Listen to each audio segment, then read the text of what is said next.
नमस्ते मेरे दोस्त, और फिर से स्वागत है जी फिजिक्स में टिपिकल मंक के साथ। यह है क्लास 10 और आज हम कदम रखते हैं फ्लूइड्स की दुनिया में। पाइप में बहता पानी, गिलास में डूबता एक कॉइन, एक पतली नली में चढ़ती एक बूंद। किसी फ्लूइड को कहीं भी पुश कीजिए, वह हर जगह एक साथ पीछे पुश करता है। सैरा पहले सोचती थी कि तैरता हुआ जहाज इंजीनियरिंग का कोई छोटा सा चमत्कार है, और एक तरह से है भी, लेकिन वह उसी प्रिंसिपल का पालन करता है जो उसके बगल में डूबते कॉइन का है। एक ही आइडिया, उस फ्लूइड के वेट के बराबर जो वह डिस्प्लेस करता है, दोनों को समझा देता है। और यही कारण है कि फ्लूइड्स जी की सोच को खास तौर पर इनाम देते हैं।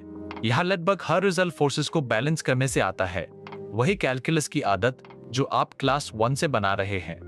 एक धीमी सांस लीजिए, चलिए शुरू करते हैं। तो आज की क्लास से आप क्या लेकर जाएंगे? पहला, प्रेशर, पास्कल्स लॉ और वह हाइड्रोलिक लिफ्ट जिसे यह चुपचाप चलाता है। दूसरा, बॉयंसी और आर्काइमीड्स का प्रिंसिपल, एक फ्लूइड वास्तव में कितना वेट उठा लेता है। तीसरा, कॉन्टिन्यूटी इक्वेशन और बर्नौलीज थ्योरम, इनके दो सबसे बड़े एप्लीकेशंस के साथ वेंचुरीमीटर और टॉरिशलीज लॉ। चौथा, विस्कोसिटी और स्टोक्स लॉ, टर्मिनल वेलोसिटी, जो एक साथ तीन फोर्सेस को बैलेंस करने से मिलती है। और पांचवा, सरफेस टेंशन, एक्सेस प्रेशर और कैपिलरी राइज, जहां एक कर्व्ड सरफेस हैरान करने वाला काम करती है। तैयार हैं? One idea at a time. चलिए वहीं से शुरू करते हैं जहां से हर फ्लूइड प्रॉब्लम शुरू होती है, प्रेशर से। प्रेशर बस फोर्स है जो एरिया पर फैला हो। पास्कल में मापा जाता है, 1 न्यूटन प्रति 1 स्क्वायर मीटर। छोटा एरिया वही फोर्स, बहुत बड़ा प्रेशर, इसलिए एक सुई त्वचा को छेद देती है जो एक चपटा अंगूठा नहीं कर सकता। अब पास्कल का लॉ, वह उदार आइडिया, एक बंद फ्लूइड को कहीं भी दबाइए और वह अतिरिक्त प्रेशर उसके अंदर हर पॉइंट तक बराबर बिना गड्ढे पहुंच जाता है। यही तरीका है जिससे एक हाइड्रोलिक लिफ्ट एक हाथ से गाड़ी उठा लेता है। एक छोटे पिस्टन पर एक छोटा फोर्स एक बड़े पिस्टन पर एक बहुत बड़ा फोर्स बन जाता है, क्योंकि दोनों के बीच प्रेशर बराबर होना ही चाहिए। और अभी एक चाप का नाम ले लेते हैं।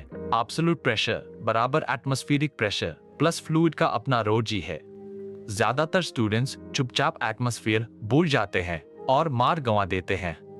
इस बहते पाइप को ध्यान से देखिए, क्योंकि यह दो आइडियाज को साथ काम करते हुए छुपाता है। पहला, कंटिन्यूटी, जो भी वॉल्यूम ऑफ फ्लूइड एक पाइप में हर सेकंड अंदर आता है, वही हर सेकंड बाहर भी जाना चाहिए। तो एरिया 1 गुना स्पीड 1 बराबर एरिया 2 गुना स्पीड 2, पाइप को दबाइए और फ्लो को तेज होना ही पड़ेगा। दूसरा, बर्नौलीज थ्योरम, जो उसी स्पीड के साथ प्रेशर और हाइट को भी जोड़ देता है। Pressure plus half rho v squared plus rho g है, एक ही स्ट्रीमलाइन के साथ कांस्टेंट रहता है। तो डायग्राम में मैनोमीटर के कॉलम्स देखिए, जहां पाइप संकरी होती है, स्पीड बढ़ती है और प्रेशर को गिरना ही पड़ता है ताकि टोटल कांस्टेंट रहे। इसीलिए छोटा कॉलम संकरे हिस्से के ऊपर बैठा है। डेविड पहले मानता था कि संकरी पाइप का मतलब हमेशा ज्यादा प्रेशर होता है, जैसे एक भीड़ भाड़ वाली क्यू महसूस होती है। सच इसके उलट है, संकरा मतलब तेज, और तेज मतलब प्रेशर को गिरना ही पड़ता है। अब यह एक कांस्टेंट हमारे लिए वास्तव में क्या कर सकता है, और उतना ही जरूरी कहां यह काम करना बंद कर देता है। यह टॉरिशलीज लॉ डिराइव करता है। टैंक के नीचे के पास एक होल से फ्लूइड रूट 2Gh जितनी स्पीड से बाहर निकलता है, जैसे वह सीधा उतनी ही हाइट से गिरा हो। यह एक वेंचुरीमीटर में फ्लो को मेजर करता है। एक वाइड सेक्शन और एक नारो सेक्शन के बीच का प्रेशर ड्रॉप बता देता है कि फ्लूइड कितनी तेजी से बह रहा है। यह डायनामिक लिफ्ट को भी एक्सप्लेन करता है। एक विंग को ऐसा शेप दीजिए कि हवा ऊपर से नीचे से ज्यादा तेज भागे, और बर्नौली उस स्पीड के अंतर को ऊपर की तरफ एक पुश बना देता है। लेकिन अब ईमानदार लिमिट, बर्नौली मानता है कि फ्लो स्टेडी, इनकम्प्रेसिबल और विस्कोसिटी से मुक्त है। एक गाढ़े, विस्कस या टर्बुलेंट स्ट्रीम के अंदर यह कांस्टेंट चुपचाप कांस्टेंट रहना बंद कर देता है। लीसा ने एक बार इसे एक संकरी ऑयल से भरी ट्यूब के अंदर लगाया और सोचती रही कि उसका आंसर मेजर्ड वैल्यू से क्यों भटक गया। विस्कोसिटी वह एनर्जी खा रही थी जो बर्नूली मानता है कि कभी नहीं जाती। अब एक पूरा जी न्यूमेरिकल साथ में सॉल्व करते हैं, धीरे धीरे मंक के तरीके से। सारा एक छोटा स्टील का बॉल, रेडियस 1 मिलीमीटर, एक तेल से भरे टैंक में डालती है और उसे तब तक गिरने देती है जब तक वो एक स्थिर टर्मिनल स्पीड पर ना पहुंच जाए। बॉल की डेंसिटी 8000 किलोग्राम प्रति क्यूबिक मीटर है, तेल की डेंसिटी 800 है, तेल की विस्कोसिटी 0.2 पास्कल सेकंड है और ग्रेविटी 10 मीटर प्रति सेकंड स्क्वायर्ड है। टर्मिनल वेलोसिटी निकालिए। स्टेप 1 जो दिया है उसे लिखिए। रेडियस 1 मिलीमीटर, बॉल डेंसिटी 8000, तेल density 800, viscosity 0.2, gravity 10। Terminal speed पर वेट ठीक बॉयंसी प्लस ऊपर खींचता विस्कस ट्रैक के बराबर होता है। Step 2 formula. इन तीन फोर्सेस को एक स्फीयर पर बैलेंस करने से मिलता है V बराबर 2r स्क्वायर्ड गुना डेंसिटी का अंतर गुना G सब डिवाइडेड बाय 9 एटा। यह एक फोर्स बैलेंस का कैलकुलस है, याद रखने वाला फॉर्मूला नहीं। स्टेप 3 न्यूमरेटर 2 गुणा 1 मिलीमीटर स्क्वायर्ड गुणा डेंसिटी का अंतर 60,200 गुणा 10 देता है 0.144। स्टेप 4 डिनोमिनेटर 9 गुणा 0.2 देता है 1.8।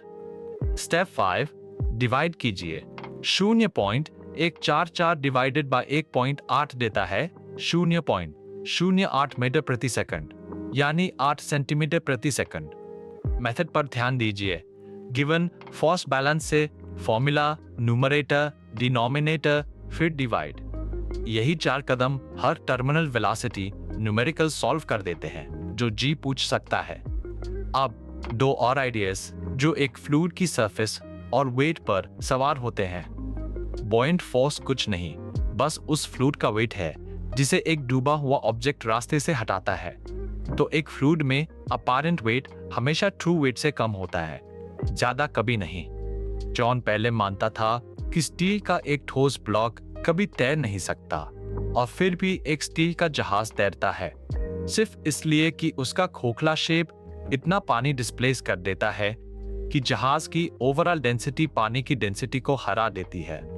अब कैपिलरी राइज एक लिक्विड में डुबाई गई एक पतली ट्यूब उस लिक्विड को 2T को थीटा ओवर ROG जितनी हाइट तक खींच लेती है। ट्यूब को और संकरा कीजिए और लिक्विड और भी ऊंचा चढ़ेगा।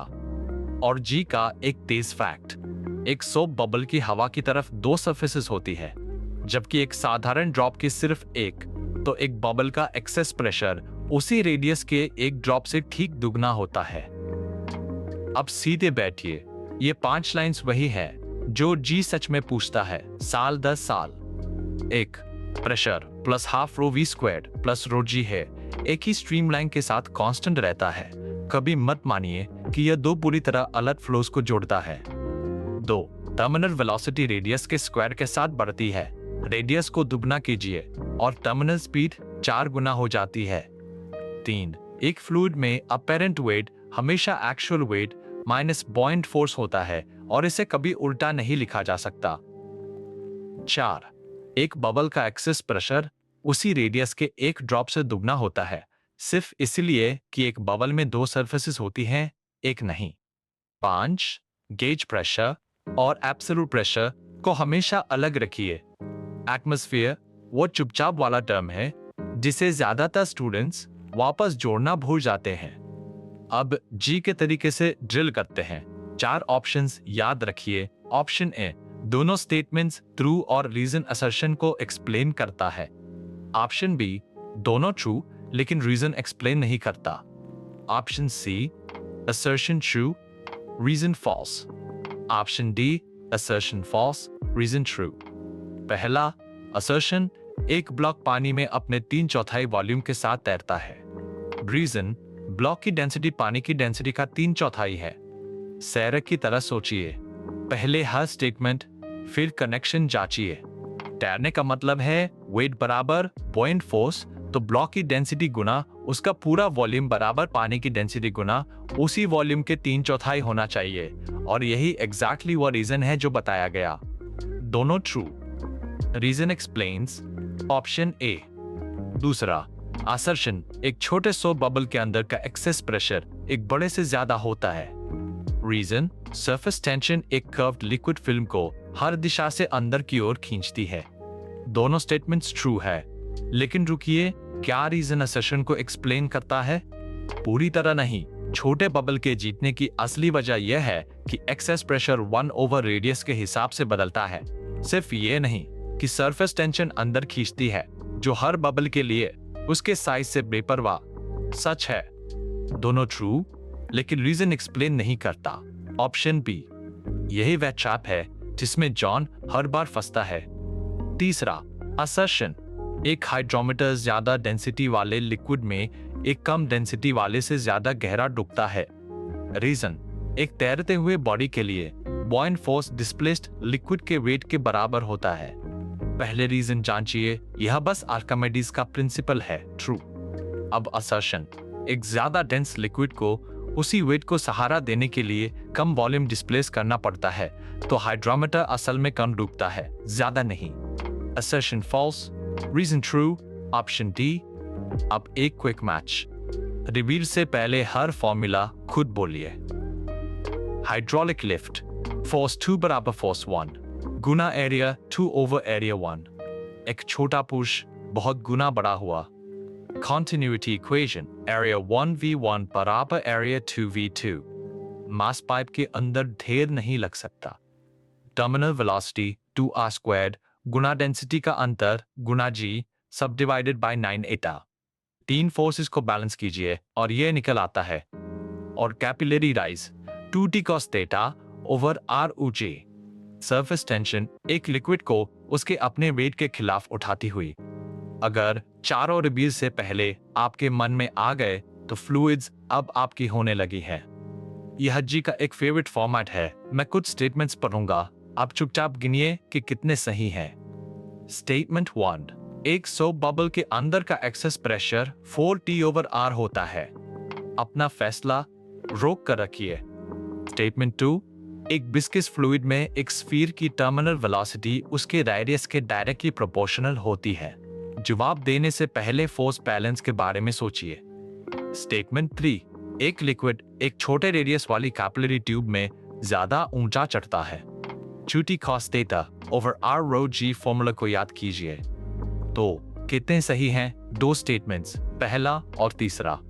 एक बबल की दो सरफेसेस सच में इसे 4t ओवर r देती है, और एक संकरी ट्यूब सच में लिक्विड को ज्यादा ऊंचा खींचती है, लेकिन दूसरा गिर जाता है। टर्मिनल वेलोसिटी रेडियस के स्क्वायर के हिसाब से बढ़ती है, सिर्फ रेडियस के हिसाब से नहीं। दो सही और बीच वाला चाप है। अब मैं आपके कुछ मार्क्स बचा लेता हूं। दो मिथ्स जो हर साल हजारों स्टूडेंट्स को फंसाती है। मिथ 1, एक भारी ऑब्जेक्ट हमेशा डूबता है और एक हल्का हमेशा तैरता है। कितना नेचुरल लगता है, क्या सिर्फ वेट ही फैसला नहीं करता? लेकिन सच ये है, तैरना फ्लूइड के मुकाबले डेंसिटी पर डिपेंड करता है, सिर्फ वेट पर नहीं। एक विशाल स्टील का जहाज तैरता है क्योंकि उसके खोखले हल के अंदर की हवा के साथ उसकी ओवरऑल डेंसिटी पानी को हरा देती है, जबकि एक छोटी ठोस स्टील की बाल तुरंत डूब जाती है। मिथ 2, गेज प्रेशर और एब्सोल्यूट प्रेशर बस एक ही चीज है क्योंकि दोनों एक ही फ्लूइड को मापते हैं। सच, एब्सोल्यूट प्रेशर बराबर gauge pressure plus atmospheric pressure, और उस एटमॉस्फेरिक टर्म को छोड़ देना हर मैनोमीटर और बैरोमीटर के आंसर को चुपचाप खिसका देता है। एक मिथ, एक पूरा जी सवाल।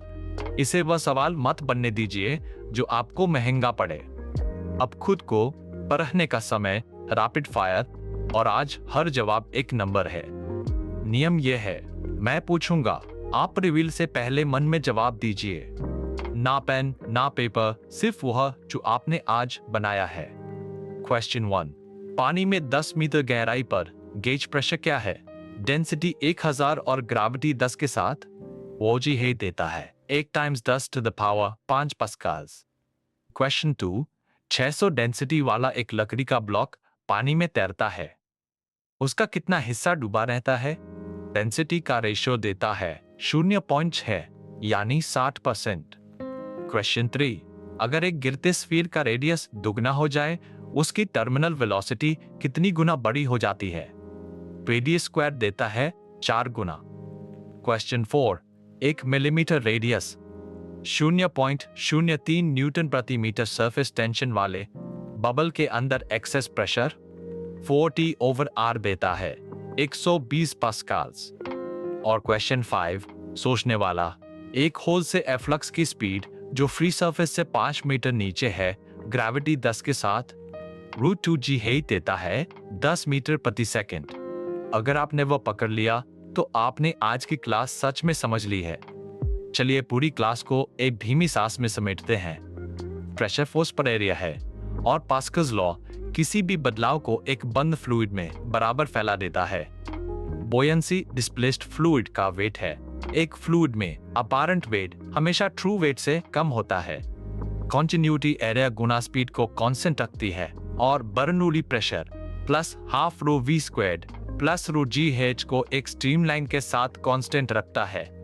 स्टोक्स लॉ वेट को बोयंसी और विस्कस ड्रैग के खिलाफ बैलेंस करता है और टर्मिनल वेलोसिटी रेडियस के स्क्वायर के साथ बढ़ती है।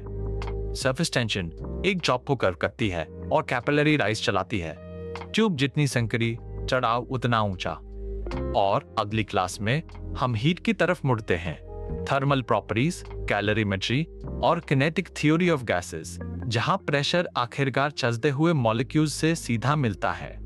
इसे मिस मत कीजिएगा। तो मेरे दोस्त, हमने फ्लूइड्स की दुनिया में कदम रख दिया है।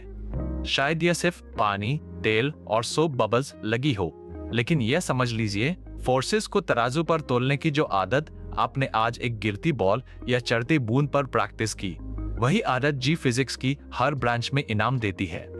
सैरा, डेविड, लीसा और जॉन सबने अपनी जमीन ठीक यही पाई थी जहां आप अभी हैं, एक केयरफुल फोर्स बैलेंस से।